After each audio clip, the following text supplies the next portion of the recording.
Esse final de semana eu conversava com um amigo e ele conversávamos sobre o perdão, né? Sobre como desenvolver, um, sobre o porquê, né? De se desenvolver o perdão, né? E conversamos muitas coisas, vários pontos, e ele trouxe algumas coisas interessantes e eu puxei o que eu acredito, né? Porque enquanto filósofo, o trabalho que nós temos de fazer é um trabalho de síntese, né? De ajuste, de poder conseguir encontrar nas diversas influências o melhor que há em cada trabalho, em cada filosofia, em cada aspecto cultural, para poder tirar disso uma espécie de síntese filosófica, onde nós poderíamos absorver de todas elas o melhor, né?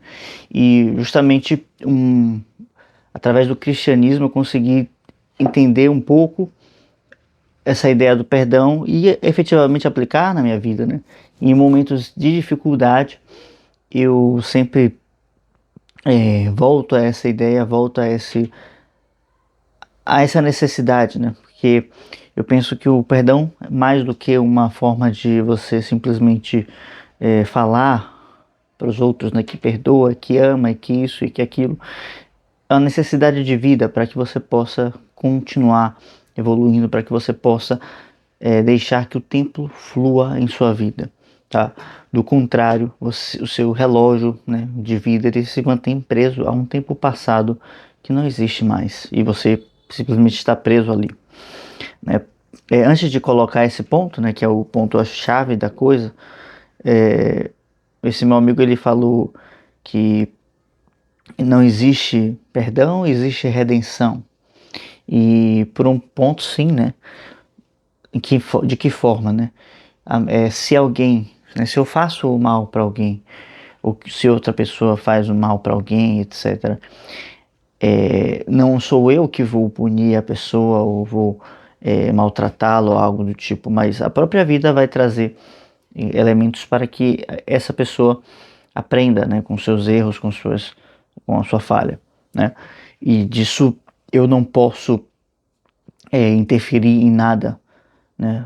Até porque se o karma hindu ele é correto, se o karma que é ensinado na Índia ele é correto, no momento em que a pessoa comete uma ação, ela já proporciona uma reação de igual potência, né, em sentido contrário, né? Isso, no caso, pensando numa má ação, né, ela vai se desenrolar ao longo de um tempo e vai gestar, vamos dizer assim, o fruto dessa má ação e que vai pesar sobre essa pessoa.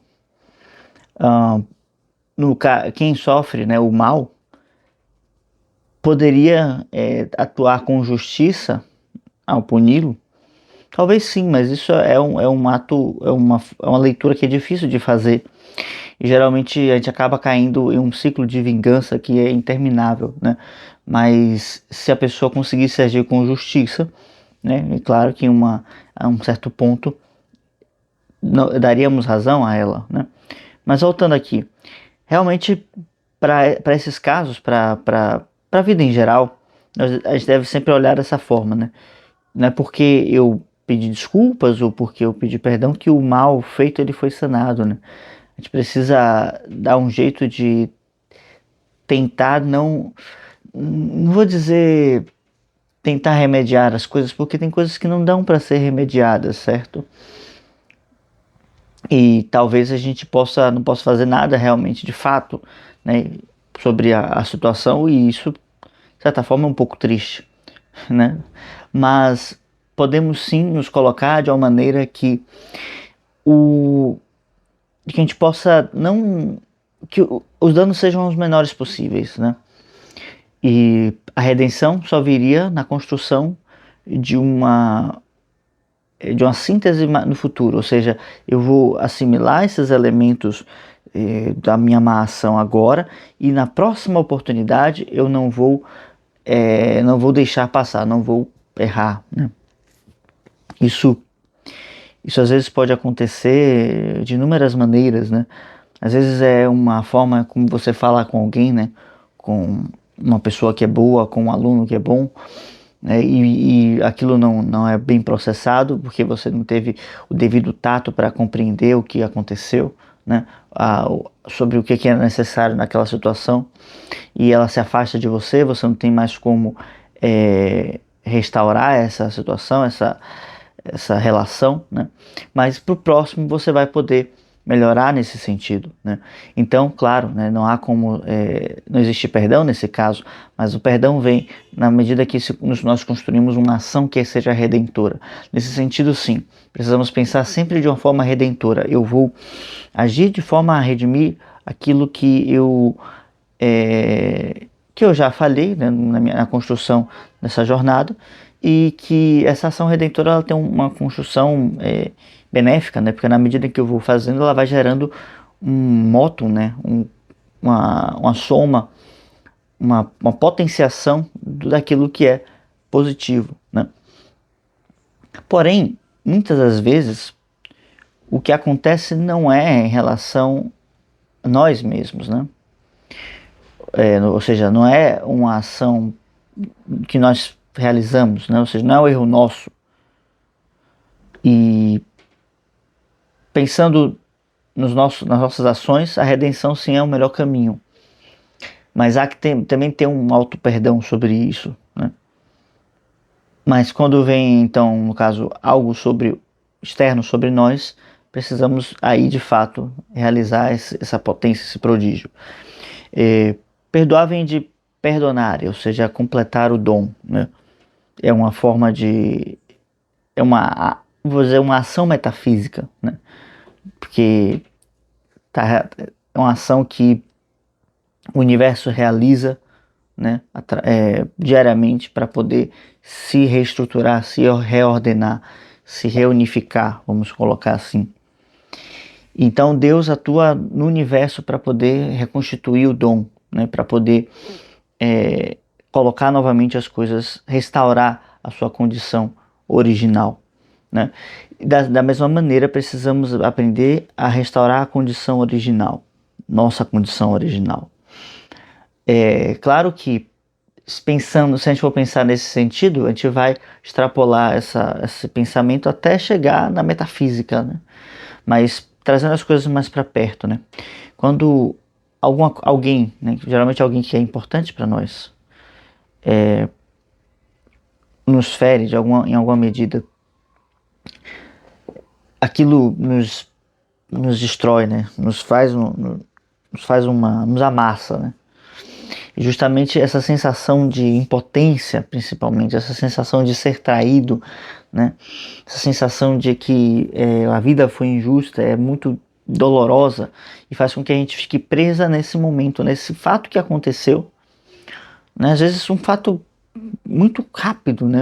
Algo assim que não durou na sua vida uma semana que seja, não durou um mês que seja, mas às vezes a gente arrasta isso conosco até sempre, né? Então assim, repare que o perdão nesse caso, ele não está relacionado ao bem que você vai fazer para o próximo, né? Mas uma condição até de saúde espiritual, porque do contrário, essas coisas vão gerando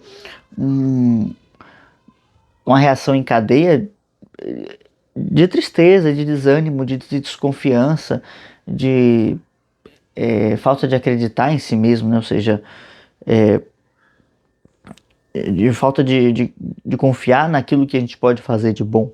Porque se até quem eu considerava muito, né, me traiu, me machucou, enfim, me fez o que fez, quem, né, vai me amar no mundo, né? Algo assim, a gente acaba se sentindo muito isolado nesse processo, e isso pode até parecer que eu estou falando de uma forma jocosa, ou que eu estou trazendo como se fosse algo muito específico de algumas pessoas, mas acho que às vezes a gente não tem a consciência de como nossos sentimentos, né, como as nossas emoções operam na nossa vida, então a gente não tem consciência do peso que tudo isso aqui que eu estou falando tem, né, de fato. Então a gente precisa encontrar uma via em que possa realizar essa restituição. Então vamos restituir o dom, né, para um estado anterior em que nós havíamos construído essa relação, onde essa dor não existia. E ao realizar isso, ao fazê-lo, vamos nos libertando de certas correntes, vamos nos libertando de certas amarras, que faz com que a vida vai podendo tomar o seu rumo para onde ela deve ir de fato, né? Porque do contrário eu fico preso naquele momento ali específico em que gerado uma dor e dali eu não saio mais. E se eu não aprendo a perdoar, se eu não aprendo a realizar essa potência, né, de completar novamente essa força, né, eu não vou conseguir, porque eu vou estar sempre como se um pedaço de mim, né, se uma parte da minha potência, se uma parte do meu espírito estivesse sempre atrelado àquela situação, e eu vou sempre vivendo de forma incompleta, de forma infeliz, de forma frágil, né? E justamente esse ponto aqui que eu comecei a conversar com esse meu amigo, ele está muito relacionado com o que eu venho desenvolvendo aqui sobre a educação sentimental, né? Ou seja, como poder transmitir esses elementos para as pessoas, né? Como poder fazer com que se aprenda isso, né? Para que a gente não simplesmente viva uma vida que seja na sorte, assim, né? Para que a gente não consiga, como é que eu posso colocar isso, né? Para que a gente viva a vida de uma forma livre mesmo, né?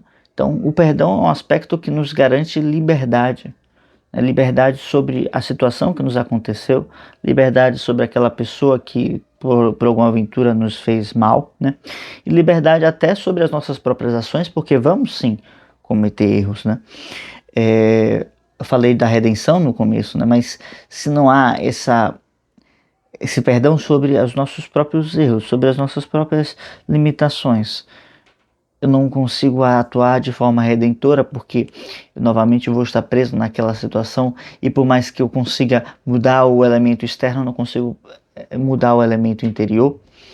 Então, eu preciso perdoar e avançar, perdoar e avançar, perdoar e avançar. Sem o perdão não há como avançar, porque o avanço ele não se faz de forma incompleta, o avanço ele só se faz de forma completa. Eu só posso caminhar de forma plena, eu só posso evoluir se todo o meu ser estiver em conjunto nessa caminhada, né? Então é um processo que precisa da minha presença, da minha consciência total, né? E não de pedaços dela. Eu preciso então me emancipar, né, dessas situações passadas e me projetar ao futuro para que a vida possa então tomar o seu eixo novamente e a felicidade possa ser uma possibilidade real e não simplesmente um sonho distante, tá? Então eu considero o perdão, né, porque foi para mim, imagino que para qualquer pessoa que aplicá-lo em sua vida, né, é uma ferramenta. Na verdade não é uma ferramenta, isso é uma virtude, né? Um poder espiritual muito grande, que é capaz de nos colocar novamente de volta ao nosso centro, porque nos reconstitui por dentro, nos coloca novamente naquela visão da nossa plenitude enquanto seres humanos e nos coloca mais próximos ao Criador, né? Porque todo o universo ele é constituído por esses elementos, né? E em todas as religiões que nós podemos encontrar, o que nós encontramos é que o universo ele é de alguma forma parte, né, desse Deus absoluto, seja a respiração, né, ou seja, o hálito de Brahma, né, seja o corpo, né, de Panku, né, como a gente vê na China, né, seja coisas, né, que caem da sacola de algum deus, né, por aí vai brotando. Enfim, seja uma própria criação feita a partir do amor de Deus, né? Então há sempre um pedaço, né? Estamos dentro da divindade, né? Tudo que nós fazemos, pensamos, atuamos, está tudo dentro da divindade, dentro do tempo, que é uma imagem móvel da eternidade. Então, no momento que a gente começa a olhar as coisas por esse viés, a gente vai ampliando a nossa consciência e vai integrando vários elementos, né? Essas dores, com os êxitos, e tudo vai fazendo parte da nossa consciência de forma integral, né? Como eu disse no último vídeo sobre o Mário Ferreira dos Santos, a gente precisa integrar os cumes, né, os picos, com os abismos, com os vales. E justamente é uma analogia que eu vou começar a usar bastante, porque as coisas existem em uma harmonia, em uma coesão, em uma extensão uma da outra, né? E precisamos aprender que a vida ela é um fluxo contínuo que abarca, né, que envolve, que se vale tanto desses cumes quanto desses abismos. E quanto mais cedo nós buscarmos integrá-los em nossa consciência, mais fácil vai ser de viver uma vida plena e feliz, através de uma síntese, não mais de uma análise, de uma separação. Tá bem? Então, se você gostou do vídeo, eu peço o seu like, a sua inscrição no canal. E qualquer coisa, deixa um comentário aqui sobre algum tema que eu falei e não foi muito claro, tá bom? Links importantes na descrição. Dá uma olhada lá, estude com a gente. Tchau, tchau.